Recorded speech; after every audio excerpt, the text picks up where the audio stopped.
teman-teman, sebelum kita lanjut ke video ini, jangan lupa klik tombol subscribe. Karena apa? Karena subscribe itu gratis. Guys, kembali lagi di channel gue, Grebek Mobil. Setelah kita sebelumnya mengoperasikan Toyota Alphard dan Hellfire, tibalah waktunya kita bahas Innova Reborn tipe G pre-facelift dan Reborn G facelift.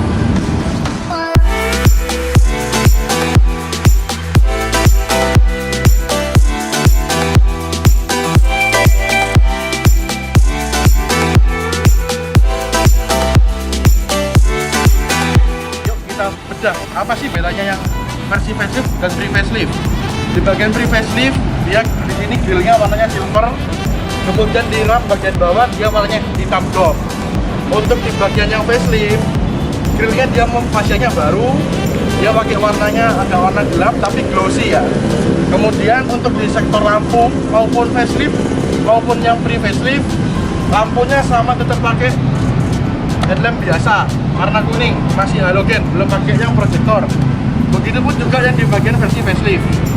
Kemudian di bagian facelift yang paling beda ketaranya di bagian tipe yang belum pre-facelift adalah di bagian bumper.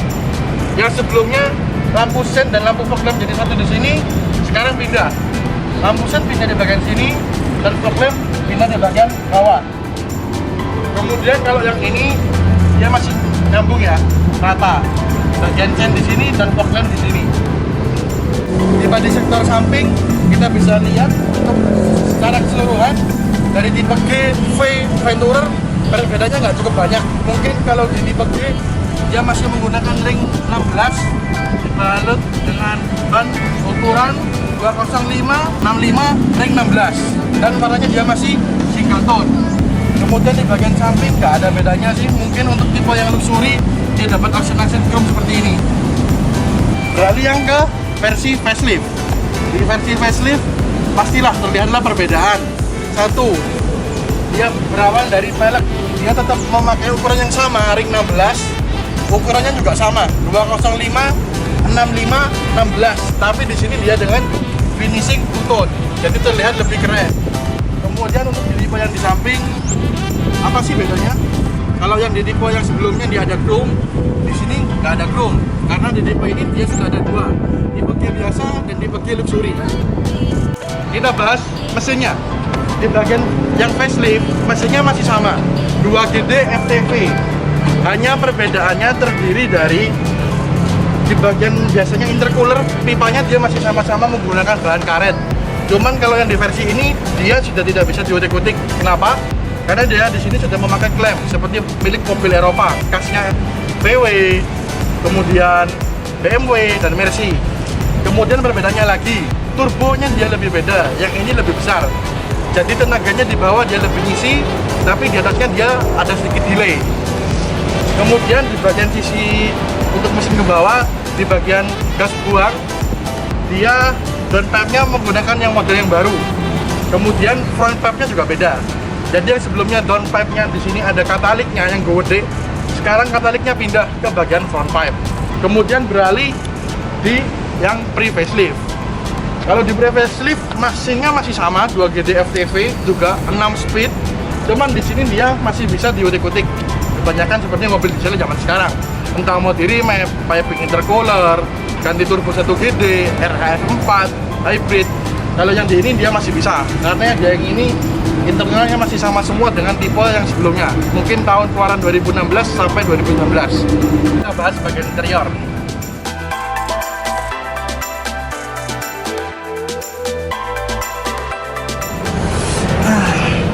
Wah, kok gelap nih? Oh, ada kacamatanya guys. Untuk tipe G ternyata dia masih menggunakan jack seperti jackknife atau pisau lipat. Yuk kita hidupin.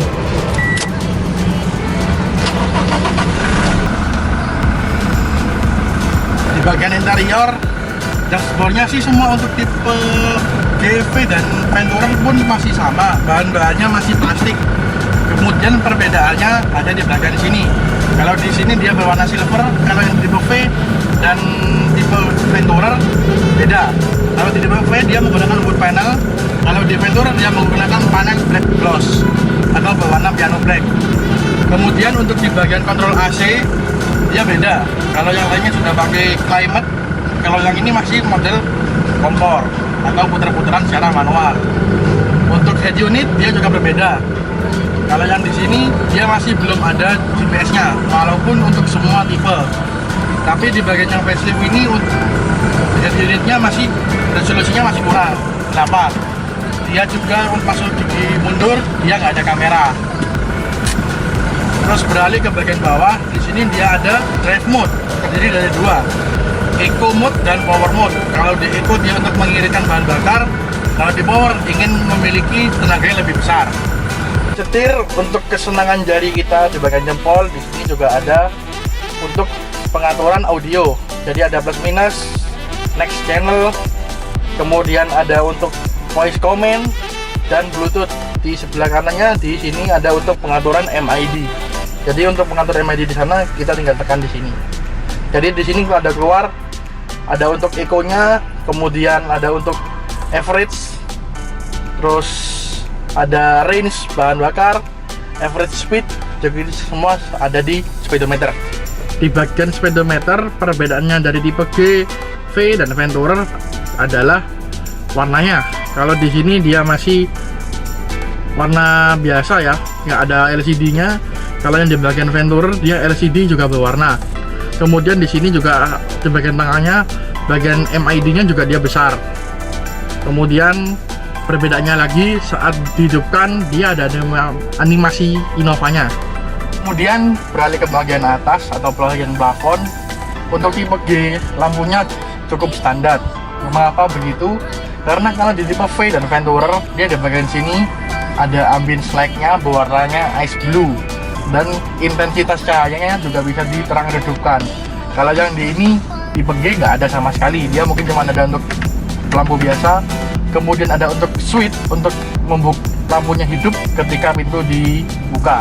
Kemudian di sini dia ada tempat kacamata.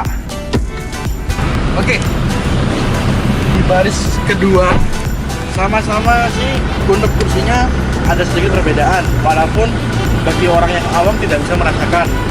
Contohnya di bagian kursi untuk tipe G dan tipe V, di bagian leg supportnya di sini dia berbeda. Kalau yang tipe G di sini dia pendek, kalau yang tipe V dia sedikit panjang. Jadi paha kita saat duduk tersangga dengan baik, jadi nggak terlalu gantung seperti ini. Kemudian di bagian belakang, di tengah yang ini di plafon, kontrol AC-nya masih menggunakan seperti itu seperti ini. Jadi nggak ada pengaturan secara elektrik yang bisa ditekan dari tombol dari sini. Kemudian juga tidak ada ambience light di sini yang berwarna ice blue supaya terlihat terkesan lebih mewah. Kemudian perbedaannya dari tipe V, G dan Venturer.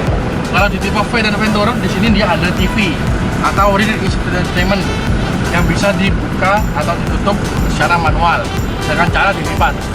Kemudian kalau yang di sini juga ada bagian socket lighternya. Kalau yang tipe G dia pindah di bagian bawah 12 volt. Jika ada penumpang lebih yang akan duduk belakang, kita akan coba bagaimana sih rasanya duduk di belakang maupun kita juga akan membahas headroom dan legroom. Untuk ke belakang kita tinggal tekan ruas yang ini atau tarik karena dia sudah ada fitur one touch tumble. Jadi saat kita pencet ini dia ada pernya, jadi dia langsung ngangkat. Yuk kita masuk ke dalam. Posisi ketiga atau baris paling belakang seperti inilah jika saat kita orang dewasa duduk di bagian belakang. Headroomnya sudah mentok, nggak ada sisa sama sekali. Kemudian untuk bagian paha di sini kaki saya masih gantung pahanya ya, jadi nggak tersangga dengan baik. Kemudian jika kursi ini kita turunkan lalu diberdirikan untuk bagian normal, sudah habis, nggak ada apa-apanya guys. Nih kalian bisa lihat sendiri bagian lutut dia nantap ke bagian kursi. Kemudian ada yang kelupa tadi satu, di bagian kursi di bagian sandarannya dia bisa diatur untuk sudut kerebahannya. Jika kepala saya sekarang mentok, mungkin kalau saya rebahkan sedikit akan mengurangi mentoknya.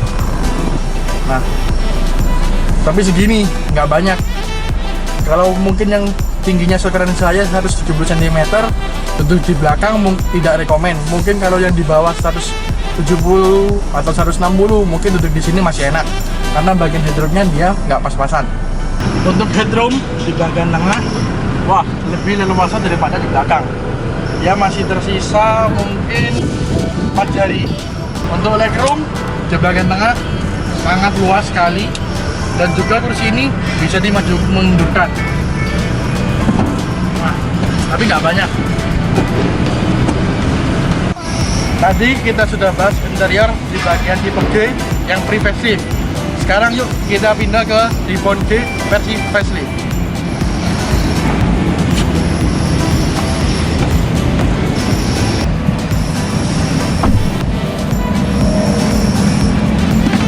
Untuk kunci, dia masih sama-sama menggunakan jackknife. Dan untuk menghidupkannya juga masih menggunakan anak kunci. Yuk kita start.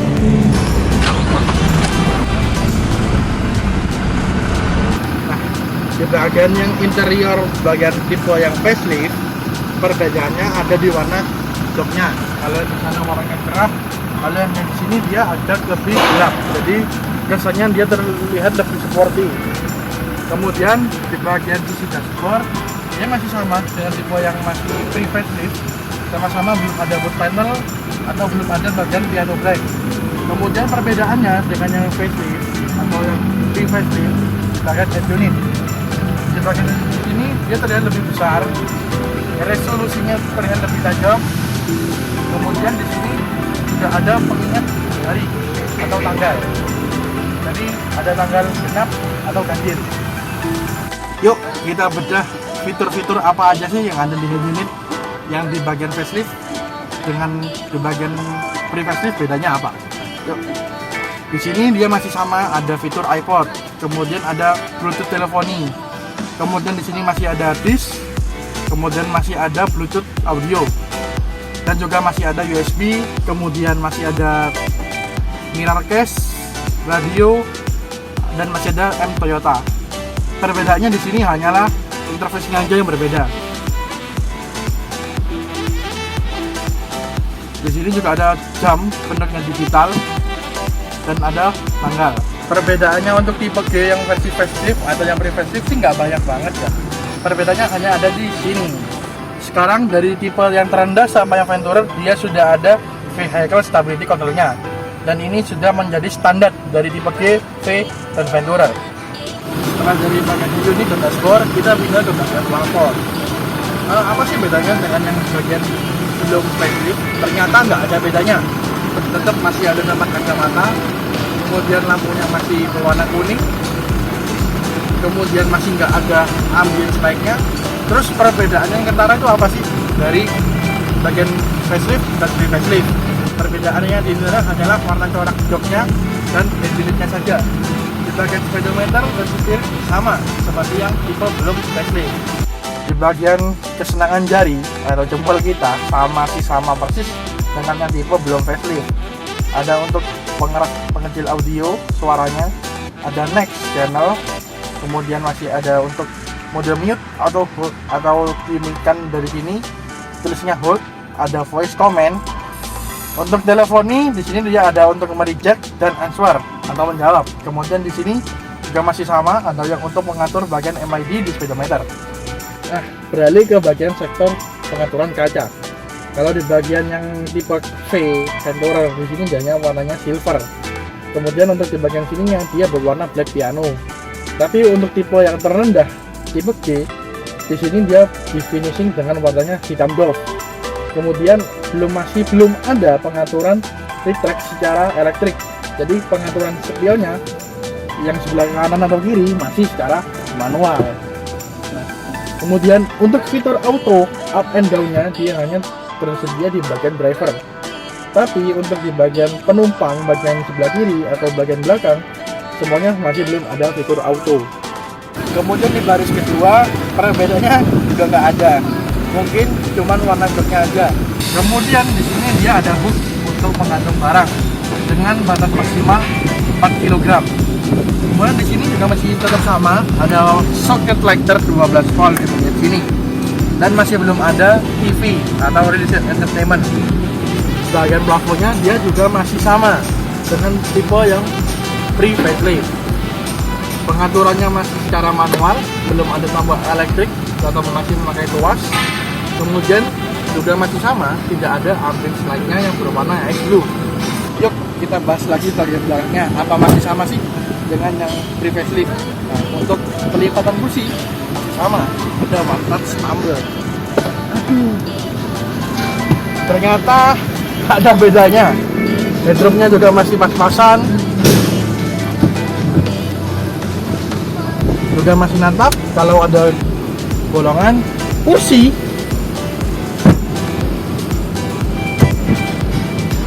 nah ternyata untuk legroomnya juga perbedaannya nggak jauh signifikan. Ini masih ada sisa sedikit, tersisa 1 jari. Kenapa? Karena kursi di baris kedua kita majukan sedikit, jadi penumpang yang duduk di belakang masih ada untuk bagian legroom, walaupun nggak banyak. Tapi untuk di bagian headroom sama seperti tipe pre-facelift, nggak ada bedanya sama sekali.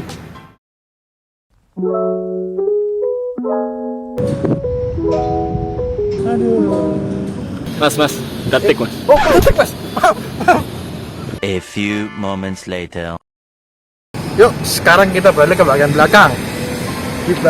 Ini versi facelift dan yang ini versi pre-facelift. Perbedaannya nggak ada sama sekali. Lampunya masih sama, masih belum ada tipe LED-LED-an. Di sini masih lampu sein, masih menggunakan bohlam. Kemudian di sini ada reflektor. Kemudian masih belum ada power vector juga. Kita cek bagasinya. Untuk bagasi ini, untuk space barang di sini, untuk dibilang luas banget ya sih enggak. Jadi di sini ya mungkin ya bisa dikatakan sedang lah. Di sini untuk bagian dongkrak dia tersimpan rapi di sebelah kiri, tertutup dengan cover. Kemudian di baris belakang dia ada 3 headrest. Jadi duduk di belakang bisa 3 orang. Jika saat kita ingin melipat kursi bagian ketiga, headrest ini bisa kita lepas. Nah, kemudian kita simpan secara rapi di bagian sini.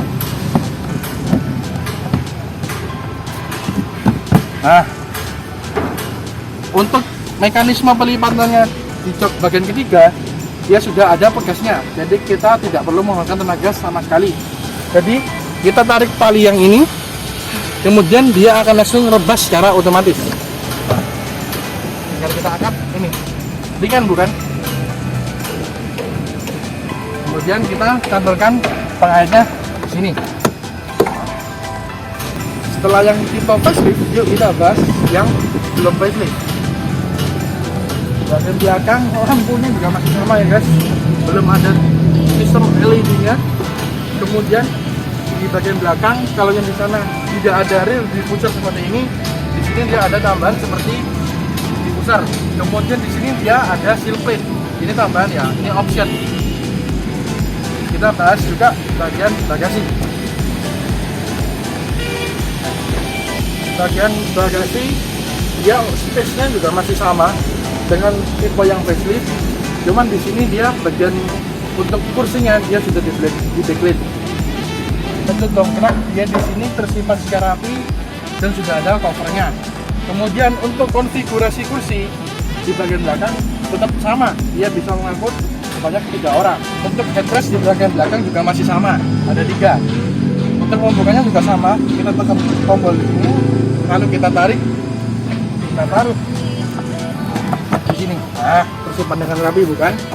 Untuk pelipatan jok juga masih sama, dia ada mekanisme pernya. Jadi kalau kita tarik, nah kita angkat, kita gantungkan di sini. Oke, sudah.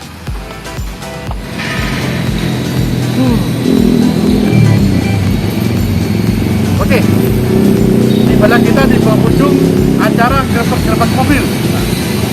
Di bagian sesi terakhir ini, setelah kita mengkomparasikan antara Innova facelift dan yang belum facelift, perbedaannya ketara hanyalah di bagian fascia depan dan di bagian velg. Untuk setir mesin, kaki-kaki semua masih sama, tidak ada bedanya. Jadi yang ada yang berbeda, pilihlah tipe P. Karena tipe G sekarang dia adalah peserta termuda dari tipe Nova Reborn.